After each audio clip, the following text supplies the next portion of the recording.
Hey everybody, let's look at the real estate numbers right now in 100 Mile House. It's May, just the beginning of May.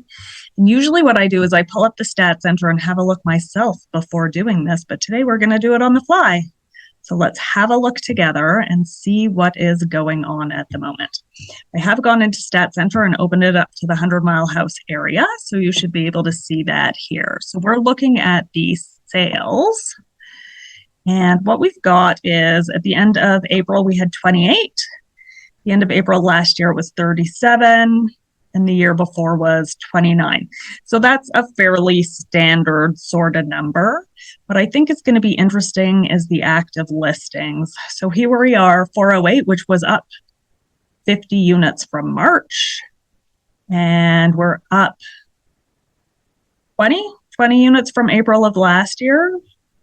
So not a huge jump, but you can see over time our days on market is coming up. Month supply I would expect also is coming up. So we're at 12. Ooh, that's pretty high. This is like firmly into the buyer's territory when you're at 12-month supply. It's about the same as it was last year, a little bit higher than a couple of years ago. Days on market, this one I think is going to be interesting. So what are we at? 45. Was April last year. 30 last year. 45. So that is climbing, which is not unexpected with the inventory coming up like it is. Let's look at sales prices. Ooh, that's a weird little dip in there. Hey, I'm not sure what sold or didn't sell last, like in March, to make that dip so low. There's probably some anomaly in the numbers there.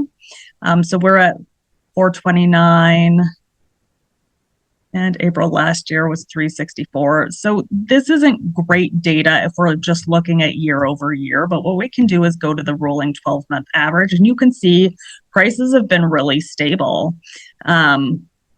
A little bit lower in 2023, came up a bit, had probably a couple extra $1 million sales in here to make that little blip. Not sure what happened last May. So, but you can see we're super stable in pricing. So pricing hasn't changed a lot over the last couple of years.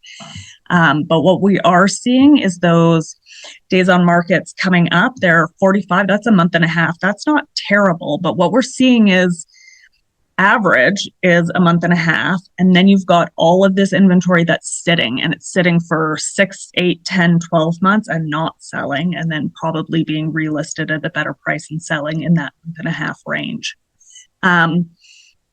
So yeah, I mean, to sum it all up, when we look, listings are up.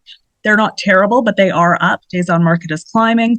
We are into that buyer's territory. So I would expect, with all of that extra sort of supply, the demand is there. Like, we are selling a fair few homes, but we're going to see prices probably soften a little. And that's what's going to move those houses that have been sitting on the market and get them into that 45-day sales range, is when they relist at a lower price, then they'll probably hit those targets. So if you're wondering what this all means for you or what you can do to make it swing into your favor, I'm Amanda with eXp Realty, and I'm always here to help. Give me a call.